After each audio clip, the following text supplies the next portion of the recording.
It's human smuggling, and a lot of children, they're saying, are safer because of this.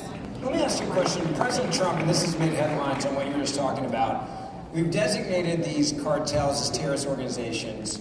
What does that allow you to do in your job? And Kash Patel now is the head of the FBI. What is that going to give you the ability to do and to go after them? Well, Stephen Miller is doing a great job. Is we all right? Leading this effort with all of us. Mike Waltz at DOD. We all work so, Pete Hudson, we all work so well together. And it gives us the ability, they are a terrorist group. And it gives us the ability to go after them, more ability, anywhere in the world, and treat them as terrorists. They are terrorists. If you're bringing fentanyl into this country and killing our kids, you're a terrorist. And we're going after you.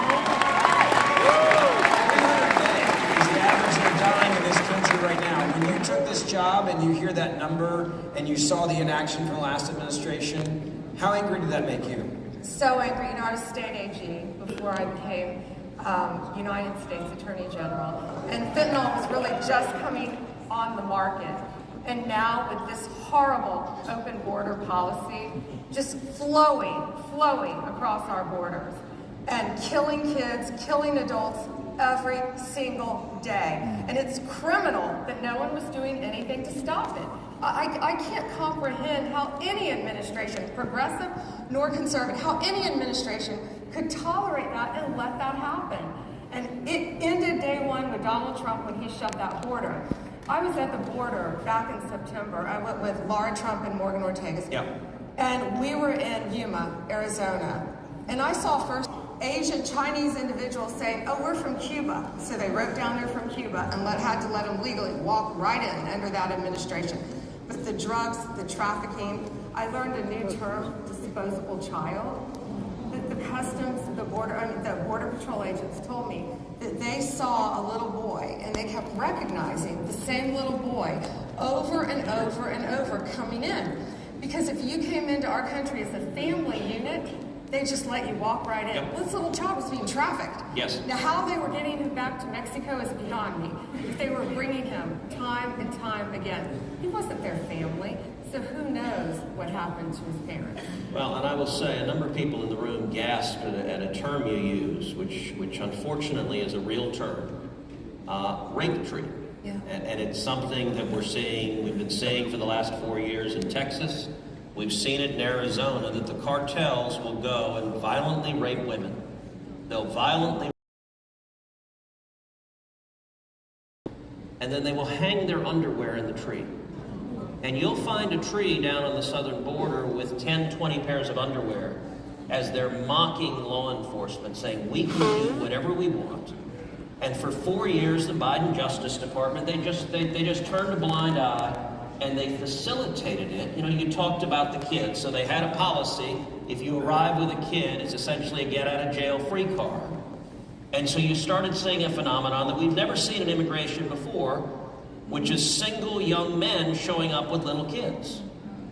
Now, that's not a normal pattern of migration, but we started seeing military-age men showing up with little boys and little girls, many of whom are physically and sexually assaulted in transit, and the same kid the cartels would recycle over and over and over again to bring in gang members, to bring in criminals. Now, let me ask this.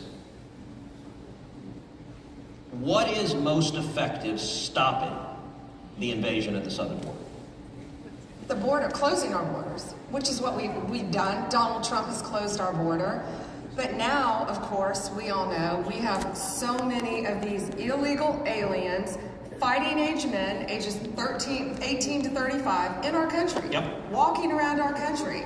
And President Trump has a strong directive on that. How concerned are you right now about the 12 million illegal aliens who came in under Joe Biden, and about the risk of terrorism, of Hamas, of Hezbollah, of Palestinian Islamic Jihad, the risk of terrorism targeting Americans across this country?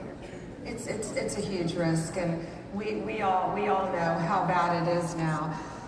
And that's what Donald Trump is committed to do, is to take these people out of our country, to prosecute them, to deport them, to get them off our streets. And that's what all of these prominent name. But look how many Laken Rileys are out there.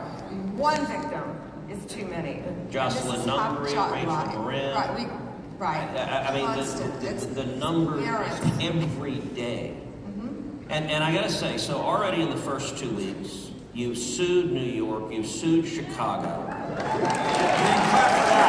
These sanctuary cities that are fighting, and I've gotta say, Massachusetts, what is your message to a mayor, to... I sued the lives of our great men and women in law enforcement. Yes. That's what people don't understand. When you're hiding illegal aliens from law enforcement, you're endangering their lives. It's gonna stop. So let me ask you, 2 weeks into it, you've been at DOJ, what's your assessment? Is it as bad as you thought it would be? Is it better? Is it worse? It's worse. Of course, it's no worse. You inherited chaos. Worse meaning, yeah, that department had completely lost its mission of fighting violent crime. Look what they did to President Trump. Look at the weaponization, and weaponization ended. I think all of you in this room know that. It's very real. And people trying to undermine everything you're doing. You know, 3 weeks into it, they're gone. They're gone. They're gone. And guess what's replacing it? A very handsome photo of a man named Donald Trump. Not the one in the hallway, right? That picture? That one. That one, okay, I like that one. That one replacing. But you know, I make light of that, but that's what's happening. You know, he had been in office 3 weeks, and the deep state still had those pictures hanging, and that, to me, that's defiant. It's insubordination, not going to happen. But you know, what we said, most people, the majority of the people are great people who went to law school, became prosecutors, became law enforcement agents to fight crime. You've spent your professional life as a prosecutor. Rare. How important is it to you to go after bad guys and to get bad guys off the street and keep people safe? It means everything. And the shocking statistics from the prior administration is the number 300,000. 300,000 children that the prior administration had in custody and that they lost, that they do not know where they are. We know that many of those children are being abused right now. Tell me about the efforts you and the Homeland Security and the Trump administration, the efforts you are doing to find those children and to get them out of harm's way. That's top priority, and that's Donald Trump's top priority, to find these victims and to well, it's a lot more than one. But it compounds. That's how you start out, one life. And it is. So I want to say something to the folks here at Cpac, which is, as many of y'all know, Ben and I do this podcast, Verdict with Ted Cruz. We do it 3 days a week. We do it Monday, Wednesday, and Friday. We've got roughly 1 million unique listeners all over the country. And we do this to go around the corporate media, to go directly to the American people, and to bring the truth and bring the facts. So I want to ask, but I want to ask everyone here to pull out your cell phone right now. Pull out your cell phone and text the word verdict, VERDICT. Text the word verdict to 24005. What you'll get back is a link to subscribe to the podcast. Now, if you're under 40, you know what I'm talking about. And if you're not, ask your kids or ask your grandkids. Although I'll say, if you're at Cpac, you're pretty hip and connected. So you may know as well if you're here at Cpac. But every month... And subscribe doesn't mean it costs you money to quote your dad. Oh, my father points out that my dad is 85, and he said when he hears subscribe, he thinks it's a magazine subscription. There's no charge. It just magically appears in your phone early in the morning on Monday, Wednesday, and Friday. And we bring in guests like the Attorney General of the United States, and we focus on what is happening, the victories that President Trump is winning, and the news. The person he did not pardon, that would be himself. There are a lot of people that think there's